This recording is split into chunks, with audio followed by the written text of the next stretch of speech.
Hello, Internet. This is Derek Olson with Dirty Sprocket, and this is the Sprocket Docket, in which our logo never works friggin' right. Play! There! It's our logo, damn it! You're gonna enjoy it. Wow. Here. Yeah, thank What a you. cool logo. Yes, this is the Sprocket Docket for May 19th, 2016. I'm Derek. Tonight we've got Robert with us. Hello there. And somebody who hasn't been with us in a while, Isaac Otterman, is back with us. Ooh, get him off the show. Yeah. Yes, Isaac kindly stepped in for us kind of at the last second.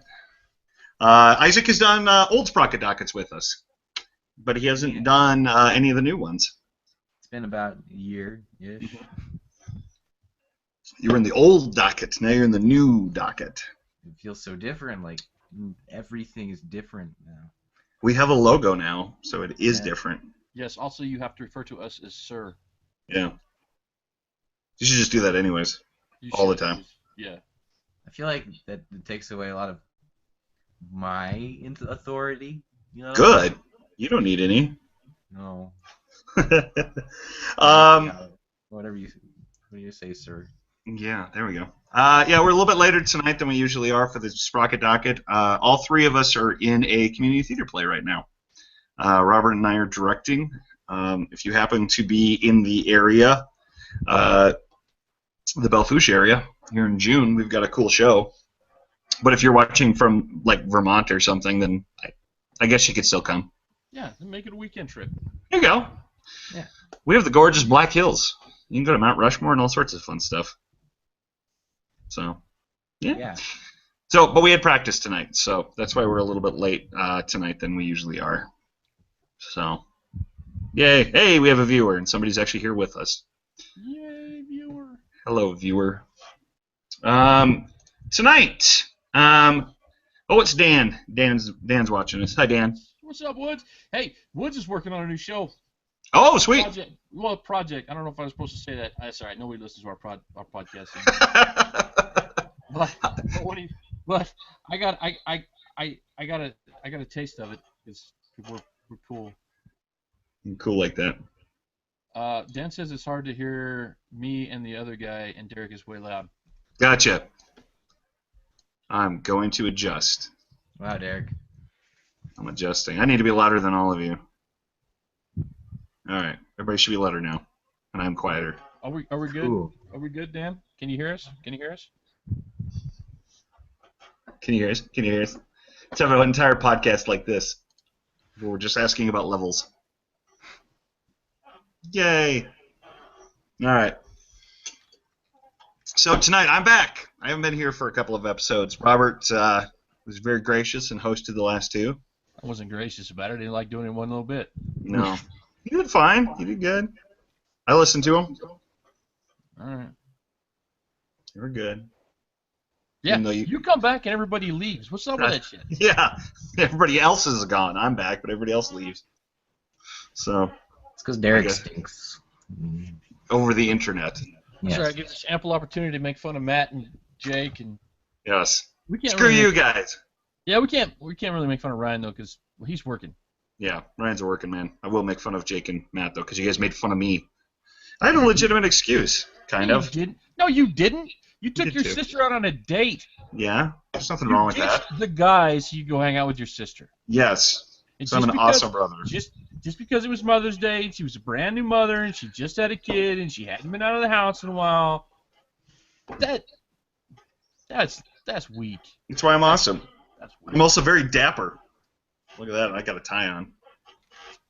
So I got a hat. that's how you know who's in charge. Wyoming on it. So, yeah. So we're gonna podcast. Damn it, we got shit to do. All right, let's get on with it. Yeah. Our first thing to talk about, the thing we've been talking about forever, our short Prop Guns is almost done. Jake's been editing. We've seen a couple of versions now of it. I think we're to the final version.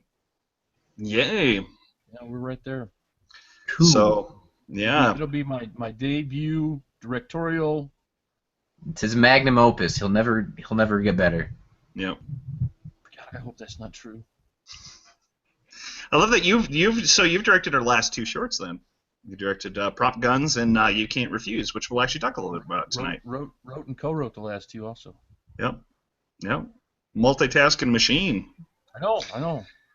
But yeah, Prop Guns. Funny little short. It's silly, but it was a lot of fun to shoot. Isaac was actually there with us. Yeah. Doing sound. So thank you, Isaac. You're welcome. I expect royalties off that soon. You know? Yeah, there you go. Everybody else, I promise you. Yeah. Yep. Isaac got to see part of my bare ass. That's all I'm gonna say to tease Prop Guns. Yeah, he's actually half man, half bear. Yeah. It was pretty shocking. It's mostly hair down there. But so that's all I'm gonna say about it. But Robert and I were in that one, as well as Ryan. We're all acting in that one, and we had Isaac and Julia, who has done some Dirty Sprocket stuff with us in the past, was also there helping. So it was a lot of fun. We even used Robert's brother's house for a location, which was a lot of fun. It also meant I didn't have to clean my house after a short, so that was nice. For once. Yeah. The one time. Yeah. So that was nice. Yeah, but You Can't Refuse really made up for that. Yes. Yes, it did. That was kind of ridiculous. And you'll see why when we get to that one. But no, yeah, Prop Gun's probably in the next week or two. Should be up. We'll make a big push for it. Tell your friends. We want to get that one out there. We've been working hard, trying to get everything going. So as much as you can, give it a watch. If you like it, share it with your friends. We'd really appreciate it. I mean, we're small. We're very small. You can see our view numbers. We're not a big group. But I think we're doing good stuff. So, and really the way that we keep doing stuff is if stuff is working. You know, if nobody ever watches their stuff, I guess it's kind of harder to keep doing it over and over again. They'll watch it. If we make it, they will watch. There Woods you go. will watch it. Woods, when he becomes famous with his podcast, he'll be sharing our shit because he's a friend. Well, there you go. That's how friends do. Absolutely. So you're on the hook now, Dan. You're on the hook to help us out. All right. I think with that, let's get into our actual topic. Because we have kind of decided at the Sprocket Docket we're going to go a little bit shorter with these, not quite a full hour. We'll see how the conversation takes us. But tonight we're going to talk about storytelling and script writing. Now, as Robert said, he's just written or wrote and co-wrote on a script. I've been writing since I was in high school. I've written stage plays. I've written long-form screenplays. I've written shorts. Done a little bit of everything. Tried writing a novel once, but no, that's not for me. I do not have the patience for that. And Isaac was telling us. Isaac did the original draft of You Can't Refuse. Yeah. Which was really great. It was a really great starting point for us. Robert just did some tweaking to it, but most of it was Isaac there. A lot of it there. Not to belittle Robert's contributions, but Isaac gave us it all day. Isaac gave us a good base to work with. What else have you written, Isaac? You were telling me you'd written some stuff recently. Oh, I've written like lots of 10-minute plays for college performances now. Very cool. And I'm in the middle of writing just a full-length play. Nice. Yeah. Well, that is awesome. Mm-hmm. So, storytelling. Storytelling is interesting, especially in script format. It's very different. Like I said, I've attempted novel writing before, and it is such a different animal than script writing. Kind of the interesting thing with script writing, this is one of the things I learned early on, is you don't ever want to be super, super specific with your script. I think that's a trap that a lot of people fall into when they're writing for the first times, is they want to describe everything. Mm-hmm. To give every emotion to the actor and tell them exactly what they're supposed to do and exactly how it should be shot and everything like that. But at the end of the day, unless you're going to direct your own thing, A lot of that stuff should be left up to the person who will actually direct it and the actors. You know, you don't want to tell them everything to do because that's their job. You know, they bring something to the table. Mhm. So it's such kind of an interesting animal. Robert, why don't you tell us, because you're kind of new to script writing. You've written some. What do you think about it so far? It's I don't know. It's tricky. Yeah, you for me anyway. It's when I'm writing, I have I have the story unfolding in my mind in a certain way, and you want to put that on the page, right? Mhm. You want people to cry at a certain time, or yell at a certain time, or be just so angry. And you're right that you can't write all that stuff out. You got to let the actor kind of feel that character. You're only part of the end product, right? You're Right. giving them basically the outline. But sometimes, if the emotion that you want your actor to portray is contrary to what's on the page. Mhm. Maybe he's being ironic or he's being. Sometimes you have to. Sometimes you got to Oh, say yeah. you got to do it this way. But I don't know. I think it's fun, but it's challenging, and I'm still new enough at it that I don't have a whole lot of intelligent things to say really. uh, I think trying to figure out how to tell a story with direction for setting the scene is kind of tricky. Mhm. Oh, Yeah. and all of the abbreviations for different shit is hard to find. You can't just type in Google abbreviations for screenwriting and get a list of all the abbreviations so that people know what you're talking about. I had to do some digging to figure out how to do that properly. Yep, there's definitely a language to it, Yeah. on formatting. A lot of times, I mean, if you, the viewer, if you're ever looking at writing anything, I would definitely suggest getting screenwriting software. Or theater, you can do the same thing. But there's such a language and such a way that those things kind of need to be done. You know, if you ever type up a script, you just do whatever, and you actually ever showed anybody that knew what they were doing, they would not probably ever read your thing. It's also funny because there's different like ways to like stage scripts have to be written differently than screen scripts like professionally, and I'm like, what is going on? Hmm. Yep, they're slightly just like the way the paragraph breaks are different Yeah. from a stage play to a screenplay, Mhm. which is interesting. But yeah, there's so much of that little kind of language of film is interesting in script writing I do that find goes into that. that structure kind of helps. Mhm. Keeps you focused in a direction. It makes Yep. it a lot easier. And another thing that I'm learning, I just finished listening to, and I need to go back and read the first two books. I started the first one, but Save the Cat. Oh, okay, you're reading Are that? you well, I started to read it and then I kind of put it away for a while. Yeah. And I do a lot of audiobooks. Well, I just stumbled across. I didn't realize the guy had written 3 books, but there's 3 of them out there, and the last one is actually an audiobook, and it's this Save the Cat Strikes Back. And he, as I understand it, he's got some resources on his website and stuff. I guess he's passed away, but I mean, he's got a website out there to help with structure, especially for Mhm. scripts and that kind of thing. It's a very famous Save the Cat.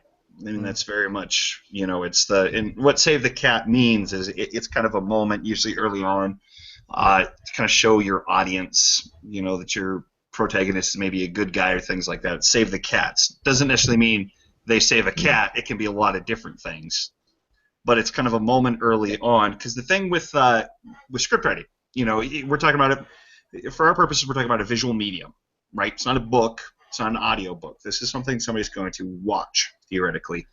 So a lot of times with scripts, what you want to do is you want to show, don't tell, right?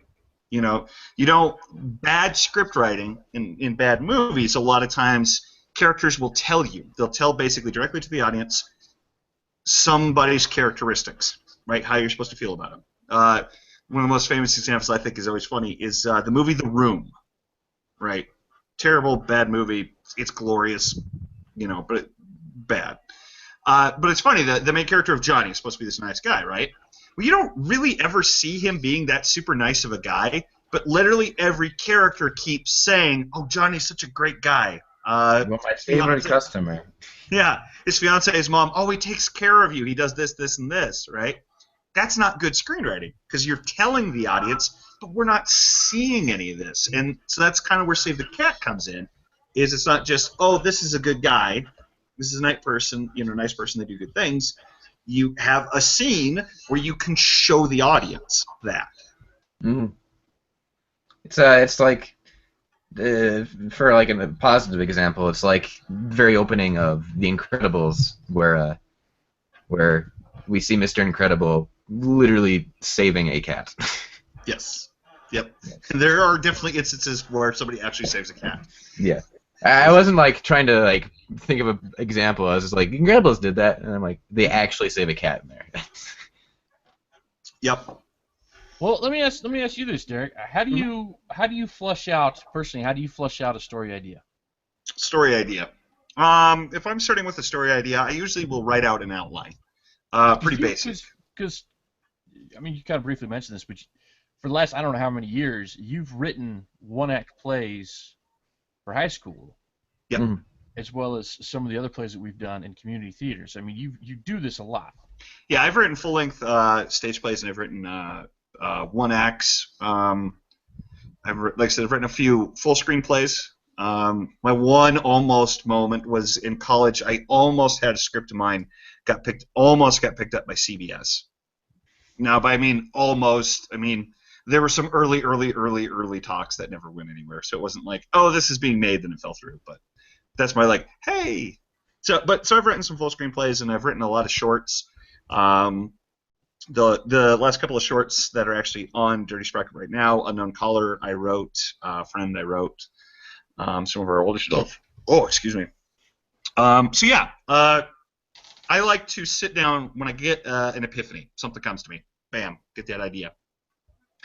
I like to write out my thoughts. Just basic thoughts. I usually even do that in Google Docs, which is great because it's free. You just store all that stuff. I just write down what are my what are my thoughts? What are my broad strokes of my idea? Kind of, I'd love to write a script about. One was I always wanted to write a horror story that's basically Die Hard. So you put a character who's very competent and can take care of themselves into a normal horror movie scenario, right? So that was my broad strokes, and then from there I wrote. So once I get the broad strokes down, I'll kind of write a very basic outline. I know some people do this very differently. Some people very much like to have their outlines completely flushed out. I'm not quite that way. I like to see where a script goes, honestly. But I'll try and get the big points. This is kind of where we're starting. This is an important moment. This is an important moment. This is probably kind of where we end up. Mm-hmm. Once I get that done, I break out my characters. At least get some initial thoughts of the characters, who they are. They're kind of this, are they sarcastic? Are they smart? Are they romantic? Are they an asshole? Again, broad strokes. Then honestly, from there, I start writing. That's my favorite part. I sit down and start writing. Now, one of the hardest things for people who write things is the tendency is to always keep revising while you're writing. And that's the worst trap you can fall into as somebody who's writing anything. Because if you keep doing that, you will never finish anything because you will keep revising the same 2 pages over and over and over and over again. Whereas a lot of times your goal should be to get a first draft. Get from beginning to end. It might be shit, but get beginning to end. And then revisions. That's screenwriting. That's stage play writing, Isaac, too. You have the same thoughts on that. You're going to revise. The process for starting is going to be different for everyone, but ultimately it's true. Your goal is to finish that first draft. Mm-hmm. Mm-hmm. Get your thoughts on the page. Yeah. That's the hardest part for me is allowing yourself to suck because you're gonna. Your first draft is gonna be horrible. Mm-hmm. Well, I think that's the number one trap that people fall into when they're just getting started. Is you're afraid. You want it to be good when you're writing. I mean, it makes sense. You're like, I don't want this to suck. So you'll agonize, but then you'll agonize over the same. I mean, I've got probably 10 screenplays Some are 10 pages, some are 20 pages, some are 50 pages, but just all in stages I never finished because of that. I'd go back. I'd keep going back and back and back and back. And then you just don't finish, whereas you're better just get that shit down. Get out of your head, you know? Do you like to outline a lot, Isaac, and some of the stuff you've written? Are you a heavy outliner?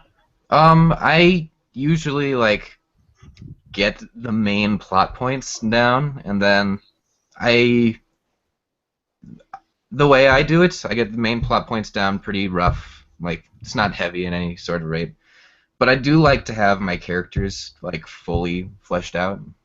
So, like, I know what they're going to do in any situation. Mm-hmm. And I like to have the setting, like, fairly fleshed out. But other than that, I'm mostly in the same boat where I don't know what's going to happen. I just let it happen. Yeah. Yeah, I like to let the story evolve a little bit while I'm writing. Mm-hmm. You know, I mean, I have an idea of where it's going, but some of the things, like, you might get writing and be like, oh, and then you get that idea. You know, Yeah. it takes you on a slight tangent. I think it's good, at least from my perspective. I think it's a good thing to have some of that, where it doesn't become too stuffy. You know, that's kind of my fear. But I know people who've written stuff who loved it. Like, they will outline it. They'll have, 20-page outline of their thing before they ever start writing. That can also be useful because, it's nice to have a roadmap. Absolutely. Now, even kind of when you're talking about that outline, kind of the interesting thing is, if you do screenwriting, it's kind of the interesting stuff that as you kind of learn, when you're writing a screenplay, you usually go with a page a minute. You kind of average that out. You figure it's about a page a minute. Not always, but in and around. A lot of the times, you want your first turning point to happen in your screenplay, if you're writing a feature, right? To happen at page 17. Right around page 17 should be your first turning point. Yeah, you're talking about the 3-act story structure, right? Right. Which is fairly typical. I mean, there's definitely people that do not follow that and who can write great stuff. But there is very much a kind of structure that a lot of things use. It even goes with the hero's journey, if you've ever heard of that a lot. Fits nicely into that. Yep. Fits into that 3-act structure, kind of this is kind of this moment. I mean, you can take like a Star Wars, which is honestly Star Wars. The original Star Wars is a very basic script, but it follows the hero's journey to a T, and it's a very straightforward structure, which is very good, but it helps. But it's around that 17-minute mark where Luke is going off with Obi-Wan. That's that first kind of turning point. We're on to the story. We're setting up, that first bit is setting up your characters. Getting to know your characters, understanding kind of what they're about, and then you hit them with something, and then that starts our story. And then I've read climaxes should happen around page 75-ish. There's some debate there, of where that should be. But you kind of got your climax, and then you got time to have some other kind of your falling action there. The return afterwards, and things like that.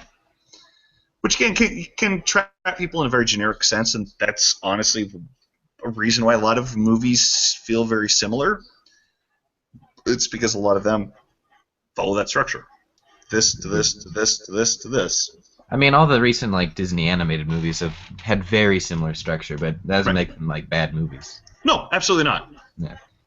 They always have that and the initial these are the characters, and then by the end of the movie they have a big twist with the character. He's actually a bad guy. And you got your climax where the climax should go, and then you're kind of there. Yeah, and everyone loves him. I mean, I thought Zootopia was great. Do you guys plot out your themes, or do you kind of let them develop naturally as you write? Theme, I think I've read a lot about it, and I agree that you should, if you feel passionately about a project, you should know its purpose beforehand. But at the same time, I've seen arguments against it, but I feel like it's not a bad idea. For me, I think it really depends on what I'm writing. Yeah. If you're writing a campy horror flick, you'll probably be like, there doesn't really need to be a reason for this. Well, I mean, there's a reason, but Yeah, there's a reason. I mean, if you maybe have something specifically you want to say, you should probably have that figured out. But a lot of that, if you don't necessarily have that strong of an opinion on that, I think you can let that develop naturally a little bit as you're going. Mhm. But there's definitely scripts where, you have kind of a point you're trying to make. You have a broader thing that you're saying. Yeah. Which can be hard. The one thing you got to be a little careful about that is sometimes I think what happens is somebody comes up with that first, that this is kind of what I'm trying to say, Yeah. and then they will make their characters fit into that mold to tell that story, even if maybe those characters don't fit really well. Yeah. Where you're bending the characters around to serve the plot, which is not good. That's not good screenwriting. Plots should feel organic as you're watching them. It shouldn't feel like a character has to do something stupid to forward the plot, which honestly is a lot of horror.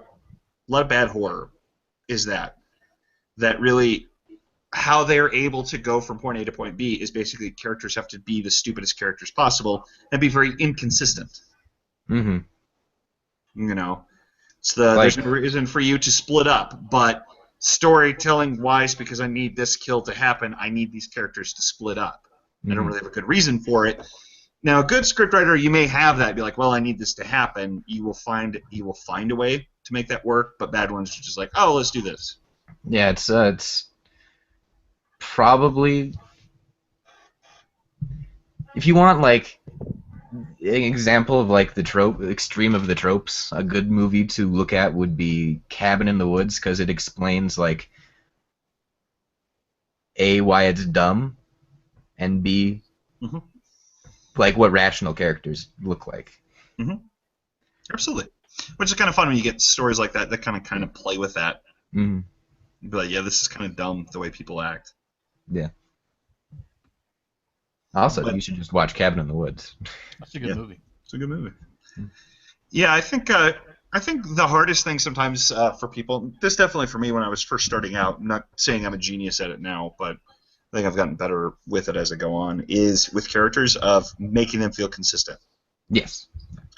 So understanding what they're going to do, so then as they are approached with things, they can remain consistent. It doesn't mean that the character can't grow and change, which you really want. You want your characters to grow and change.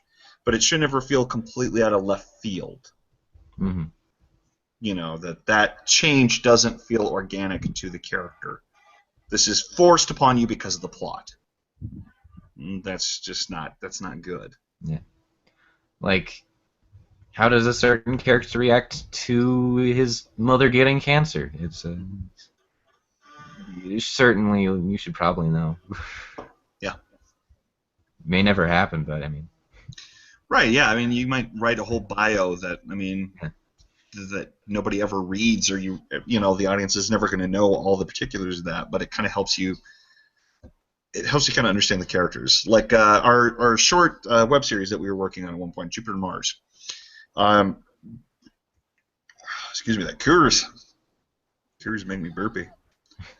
I wrote out really it's a thing called character bibles a lot of time, which is I kind of wrote those out for all the characters of several pages of what this character is about, their history, all that kind of stuff. I didn't even give those all out to the actors either. Some of that was a little bit more for me as I was kind of breaking up the story, how the characters were going to react, but I kind of knew then at that point how they were going to deal with things. I was going to say, I didn't get a character Bible. No. I didn't give them out. Now, a lot of people do, some people don't. I treated that a little bit more for me when I was writing, more than it was something that I was going to give to people.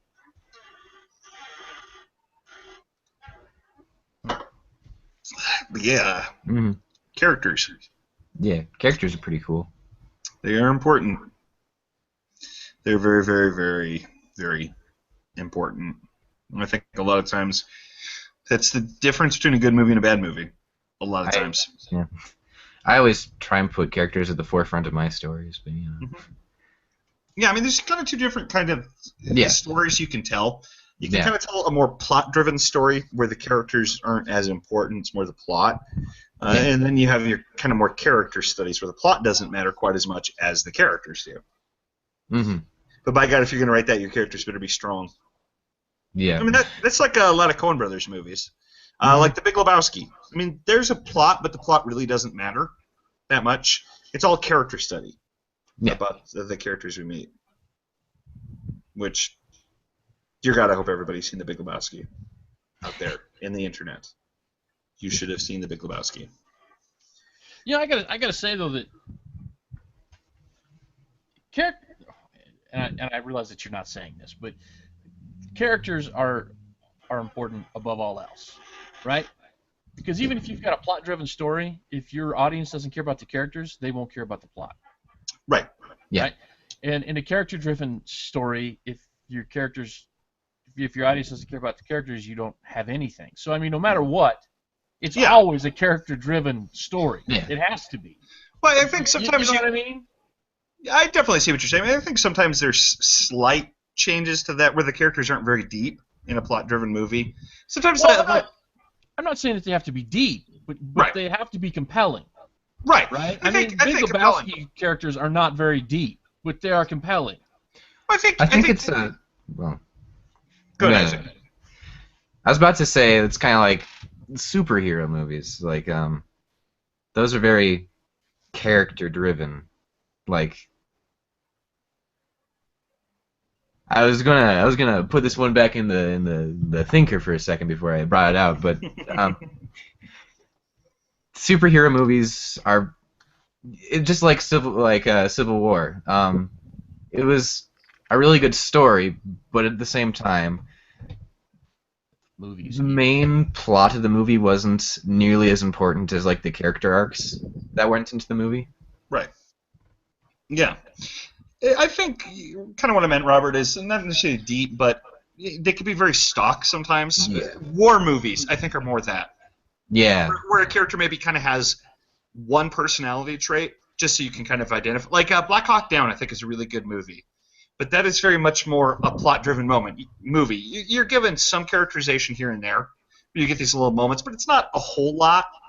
You know, you know a little bit about this guy, you know a little bit about this guy, you know a little bit about this guy, and a little bit about this guy.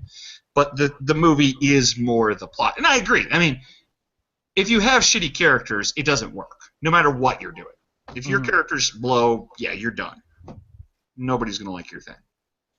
But I think the amount of time you maybe spend on your characters can be very different, but depending on the story you're telling. I think a lot of times war movies are that way.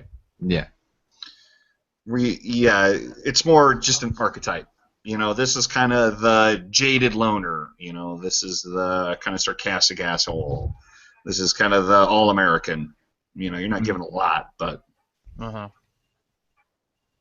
But speaking of plot, I think one of the most interesting things I've ever seen about plot, and it came from South Park. Watched some interviews with the South Park guys. And one of the things they talked about was when they're breaking out a story, one of the most important things they talked about is from scene to scene, right? Scene to scene. One of the most important things is from scene to scene, you should be able to say, because of this, this happens, right? Mm-hmm. Because of this scene happens. That's good storytelling. This happens, which informs this, which leads us to this, right?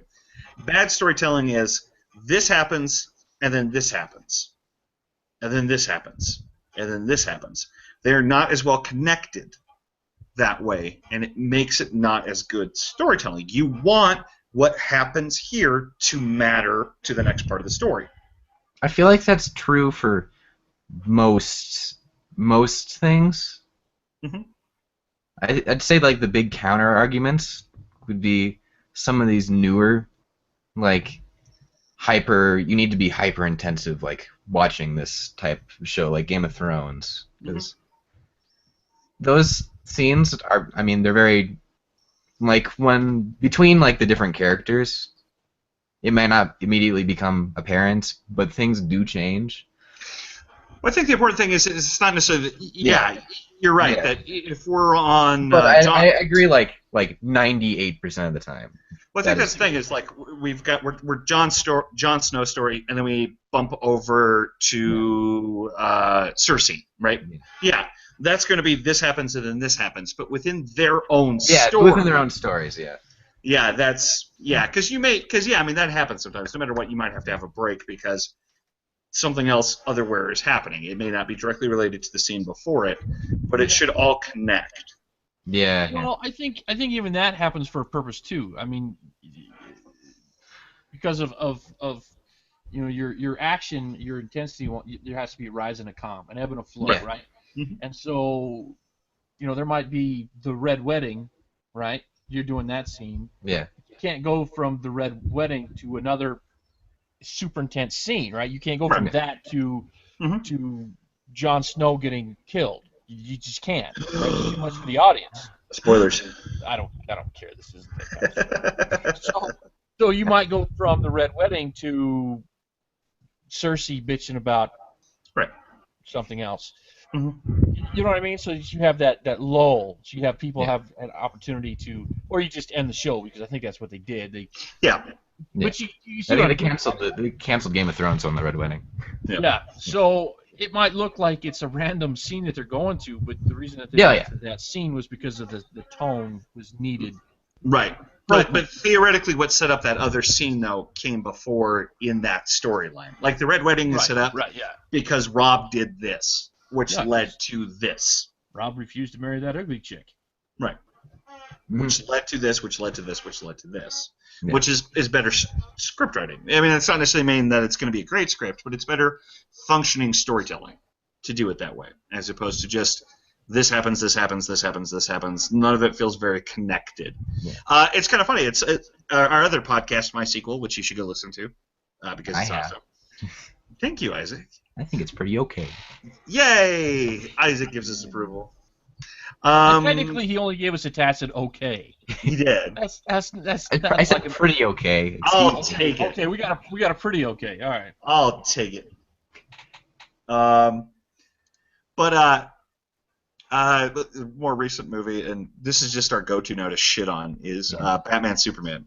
Yay. Yeah, you spoiled Superman dying at the end of it for me. Oh, and you just fucking spoiled it now for anybody else. I'm gonna. Guys, don't watch our show. We're gonna spoil everything. I'm gonna Which keep. at this point, you've already seen. If you're gonna see Batman Superman, you've seen it already. I haven't, and I plan on not seeing What? it. It's dumb. It's not good. Yeah, that's why I'm not gonna see it. Yeah, but problems with that, kind of, we talked a little bit about My Sequel, is things feel very disjointed in that movie. A character does this kind of because they're like, oh, okay, now I'm going to do this. I'm going to do this. You know, there's definitely some threads there that carry over and make sense, but there's a few of them that's just like, what? All right. You should never feel like in a story. Now, again, we're talking general. I mean, because you can always find a good example of something that breaks the rules, right? There's always going to be good stuff, but you have to understand the rules before you can break them, is really the way. You don't want to be breaking rules unintentionally because usually it's bad, but if you know what the rules are, you can break them for a reason. But again, generally speaking, you don't want scenes to not feel important. Every scene should be important. In some way. It might be just, and it might be a short scene, but the scene might be, it's either maybe forwarding us in the plot, or the scene is maybe telling us something about the character, like Save the Cat. Yeah. You know, if somebody does something heroic like that, it's not necessarily, that may not be driving the plot forward, but it is propelling something about the character forward, theoretically. We know something more now about the character than we did before. Yeah. I mean, Coen brothers do a great job of that in like Fargo with the Marge scene with her ex-lover. Yeah. It's like, first glance, you're like, why is this scene in the movie? But it's informing us about that character so we know more. Yeah. I learned or read a long time ago a thing that's kind of stuck with me, and it was actually about poetry of all things, but I don't remember exactly what the quote was word for word, but essentially it said that a poem with 5 perfect lines is a 5-line poem. and the point it's trying to get across is you cut out the stuff you don't need, right? Right. So you don't want filler. Yeah, exactly. So, and that's where we talk about those revisions. That's why those revisions are so important. is write it out and then go back to it and be brutal with what you're writing. You know, you might even, I mean, I've cut stuff out before. It's like, oh, I love this line, but it's not doing anything. Sometimes you got to cut it. Darlings. Yep. Yeah. Reminds me of the time when You Can't Refuse had one of the protagonists, one of the main characters of a radio. You don't understand how much I liked that. I know, it was good. Isaac's original antagonist was a radio voice, but the problem is because You Can't Refuse is going to be part of our Comic Chronicles series, right? Yeah, yeah. The last Comic Chronicles episode was all about a person texting somebody through a phone, and that was I their mode of understand why it didn't work. Doesn't mean I couldn't love Radio Man. Yeah, in its own thing, it was a good idea. It was an idea that could definitely work. In all fairness, though, he sacrificed the radio, so I gave him a pistol. Yeah, That's true.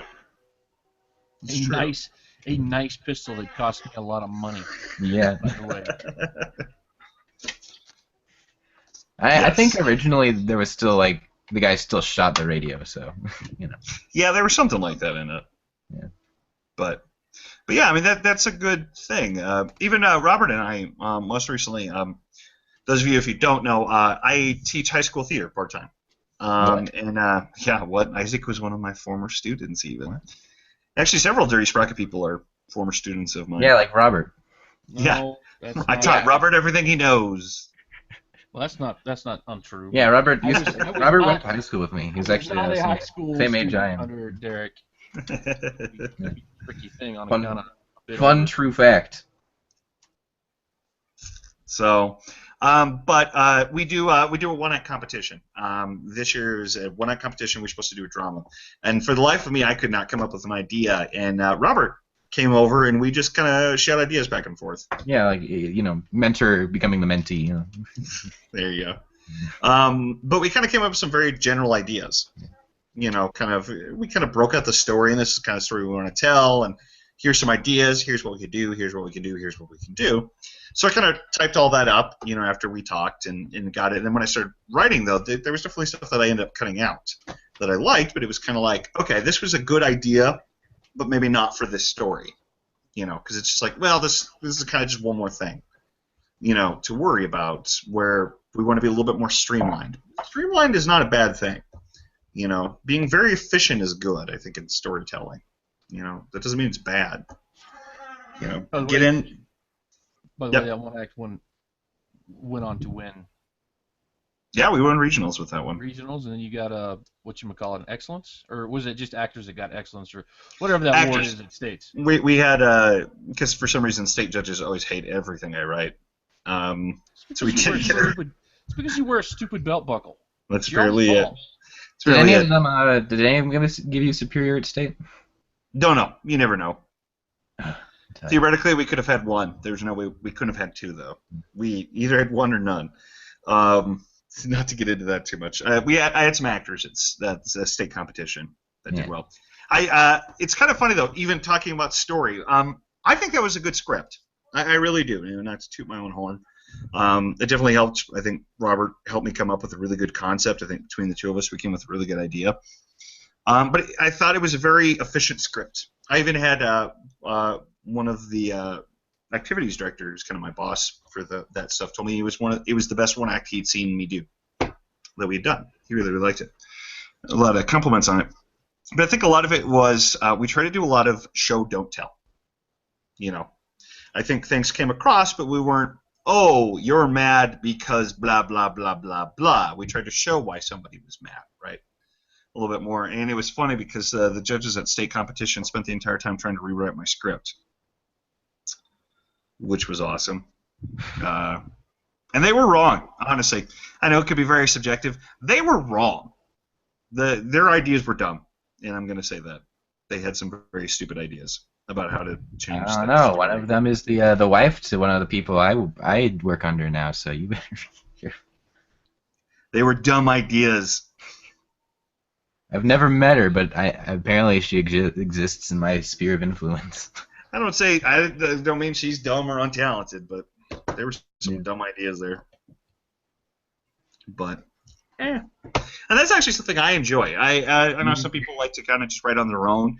I like breaking out stories with people. I like sitting in a room and shooting the shit, coming up with ideas, throwing things against the wall, see what sticks, and then. I like that too. I think I'm much better at the broad strokes, the ideas, than I am at the minutia of dialogue and character development and stuff like that. Right. Yeah. But then what's great is even if you're working with some people on things like that, you take your first revision and you show it to them, and get their thoughts on it. I think one of the most important things, too, if you want to write, show your material, let people read it. Here's going to be the thing. Listen to everybody's opinions. Listen to them. That doesn't mean you need to do everybody's opinions. I think that's a trap people fall into sometimes when they want advice and they listen to people. They're like, oh, well, I got to change everything because I had 5 different people tell me this. It's going to be very disjointed. You should always listen. Listen to what they're saying because maybe even not their suggestion is good, but why they're saying it might be something you need to look at in your story. Because a lot of times when you're writing it, everything makes sense in your own brain because you're writing it. You know all this stuff. You need other people to read it because sometimes it may not make sense to somebody else. I think you need a dedicated test reader too. Somebody that you trust. Somebody that knows your talent level enough and is honest enough with you. They can tell you when you're not doing your best work, when it's bad. Yeah, honesty is important when you're getting ideas. If somebody ever asks you to look at their stuff, don't be just nice. You don't need to be a dick about it. But give your honest opinion. That's the only way you can improve things.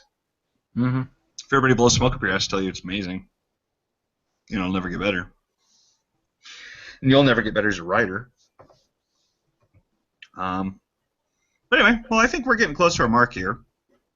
This has been fun. This is a little bit more heady than a lot of our podcasts, but this was kind of fun. Well, we didn't have Jake here tonight cracking jokes all night long. There you go. Yeah, screw you, Jake. Yeah. We're fine without you. Yeah, you actually made progress. Fucking everything up. That Jake. No, I would definitely suggest, though, if you were interested in writing, if you want to write, honestly, read as much as you can. Like Robert said, save the cat. I mean, there's a lot of good material out there to read and help you. Also, read scripts. Absolutely. Watch. And read bad stuff. Yeah. You learn a lot more from. Here's the thing. You will learn a lot more when you read bad literature than you will reading good literature. Because the thing about good literature, good whatever it is, be it a book or a script or what have you, if it's good, the mechanisms that are used to make it good will disappear in the story. Right. You may never notice. Right. But and the same thing with a movie. When you're watching a good movie, you won't see the tools that they use because it disappears in the movie. But you watch a bad movie or you read a bad book, that stuff you'll start catching that stuff because it's not working. And you can see the machinery and you're like, this is terrible. This is terrible character development. And so read bad stuff. Yeah, become a student of it. If you're watching something, enjoy. Definitely if you're watching something, you should be enjoying it. But don't just watch it to enjoy. Pick it apart critically. That's honestly what we do with MySQL. That's all we do is we pick apart stuff. We break it down. All you do in that is make fun of Batman versus Superman. That is our new thing. Yeah. That is a thing until the next crappy one comes out. Mm-hmm.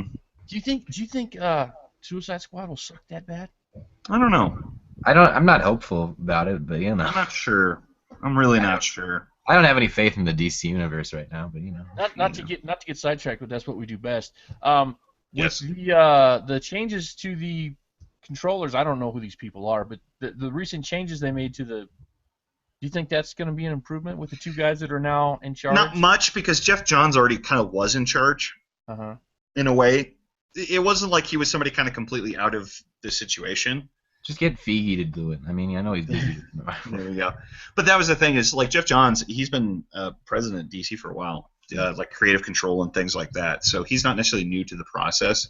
So he already had some input on some of their things that they've already done. He was actually one of the – he didn't write the screenplay, but I think he was a story contributor on Green Lantern because he was a Green Lantern comic writer forever. And that movie was terrible. So I don't know. I feel like some of this stuff is kind of a shake-up for the sake of a shake-up because they were upset with how Batman Superman was received. I think the smart thing they did though was making Affleck an executive producer and giving him more creative control. Yeah. I think that was smart. He knows how to tell a good story. I just don't want Zack Snyder to direct anything ever again. I'm done with Snyder. Of course, he's directing Justice League, but it sounds like he kind of has to answer to Affleck a little bit now. Damn, that's gotta be a kick in the dick. Yeah. Well, apparently too, Affleck was very unhappy with the way Batman was portrayed in Batman Superman. I'd read some stuff. He didn't like Murder Batman either? He didn't like Murder Batman. He was not a fan of Murder Batman, and I think the higher ups are maybe kind of realizing that maybe they should have listened to Affleck more before. What are they going to do about emo Superman? Well, he's dead. So are they going to make him happier when they resurrect him? They better. I don't know. Maybe it might be one of those that's a knee-jerk reaction, or they won't look at it fully enough, like at the problems. They're just like, well, people are mad because Superman seems sad. Let's just make him happy. That won't necessarily fix the fundamental underlying problems with it. It just looks like it fixes the underlying problems. So, we'll see. I want Suicide Squad to be good. Contrary to popular belief sometimes from Robert, I don't ever go into a movie wanting it to be bad. Yeah, you went into Batman v Superman wanting it to be bad. I didn't want it to be bad. I thought it was going to be bad. Yeah, that's the same thing. No, I want things to be good. I want it to be good. I want to enjoy. I want awesome Batman Superman movie. I want that because I love superheroes so much. I have all of the animated DC movies. I watch them all the time. I want it to be good. I just did not think it looked good. I was like, this doesn't look good, and then I saw it, I was like, yep. I mean, but I don't want it to be bad. Tying into like the theme, as a viewer, you should always want a story to be good. Yeah. It's just, sad to see like this movies is not fail. how Derek works. Derek gets us all together so that we can watch bad movies. Why? Because he likes bad movies. Because I enjoy them, but I'm still getting enjoyment out of them. That's right. He enjoys when they're bad. He wants them to be bad. I still want it to be an enjoyable bad movie. I believe There's different types of bad movies. I believe I have won this argument. No. There was an argument here? Apparently. I thought this was just Robert rambling. I'm trying to develop my play character, my stage character a little bit. Oh, yeah. Robert is a bigot. And I'm an asshole. So I gotta say this story before we go. Quick story. Yep. So, my mom, my folks here recently, they just went to Hawaii, right, for a week. And they were leaving on Mother's Day. So the Wednesday, Thursday before Mother's Day, my brother and I took my mom out to dinner for Mother's Day, right? And I'm telling her that she's asking details because there's going to be family that's going to want to go to the play and all that jazz. And so I'm telling her about my character, and we're kind of making jokes about how I'm playing a bigot and how everybody keeps telling me that that's a part Taylor made for me, right? Like, kind of doesn't make me feel good. And so anyway, we're joking about that, and so we get done with dinner, we're all leaving, we're all in the parking lot, and I hug Mom bye, and I'm walking off to my car, and she goes, she yells at my brother, she says, bye, son, and then she yells at me, she goes, bye, bigot. I'm like, Mom, maybe not so loud in the parking lot. Louder. Yeah. There you go. Louder in the parking lot. Yes. So yeah, around here in the community theater, whenever they want a bigot, I'm the guy. Go to Robert. Yeah, it's because he's a bigot. I'm not. I'm nice. I mean, I'm not big on little people, but nobody likes little people. Yeah, you Gotta get something in there. We gotta find somebody tonight. just in case you didn't believe it, he actually hates small people. Yeah. If you're shorter than like 5'5", he hates you like with a passion. Yeah. That's Yeah, Robert. Scaring away potential audience. They're not tall enough to reach a computer anyway. It's not like they're watching. I think with that we can. That's maybe before we dig ourselves more of a hole there. When you're that short, you're handicapped. There's no such thing as a handicapped computer. Oh God. Yes, there are. Really? Are there? Yeah, absolutely. Yeah. We my regular day job, I make websites, and when we do government websites, you have to make them ADA compliant. Like they have a ramp? Yes. No. Yes. That was a bad, No, like no, joke. you have to make websites accessible for even like blind people, because there's like screen readers that will read the text on the screen for somebody. But what you have to be careful of is like images. That doesn't come across. So you have to put text with the image so it can explain what the image is. Aha, There actually are. You have to So. do image in Braille. That makes sense. Not in Braille. That's not how that works. Yes. Anyway, I think with that, I think we're good. This was fun. Like I said, make sure Prop Gun's coming soon. We're editing mode right now on You Can't Refuse, which hopefully will be in the next month or so. Excited for that one. And we're doing Rambo next week. Yep, Rambo 2. As long as there's no major technical difficulties, Rambo 2 will be the new MySQL. Which is funny, back to our weird timeline for MySQL, that's an old one. We recorded that several months ago. So that'll be interesting. Was that 4 or 3? The Rambo we did, or the episode? The episode, the order in which we recorded them. I think that was number 3. 3. I think it was 3. Yeah, so it's an older one. So bear with us on that one. It's a little bit older. We're getting better as we do. And we're actually getting ready to do a whole new batch of actual recording. So we'll have some stuff. So we need to get Isaac on one of them while he's here. We do. Yeah. If Isaac come be a special guest on a MySQL with us. I'd love to. So I think with that, make sure if you would like, subscribe, comment, blah blah blah blah blah, all that stuff. Yeah, if you like what you see, share, please. We really appreciate it. That's, like I said before, we're small. And send me $20 on PayPal. Don't send $20 to Isaac. Don't send $20 to me. To me. But yeah, we're small. We want to keep doing stuff. We have a lot of big plans on the horizon, but it definitely helps if we can kind of keep people watching, things like that. So yeah. But I think with that, I think we're going to call it a night. So this was fun, guys. It was good. It's fun. Alrighty. Good night, Internet. Night night. Goodbye.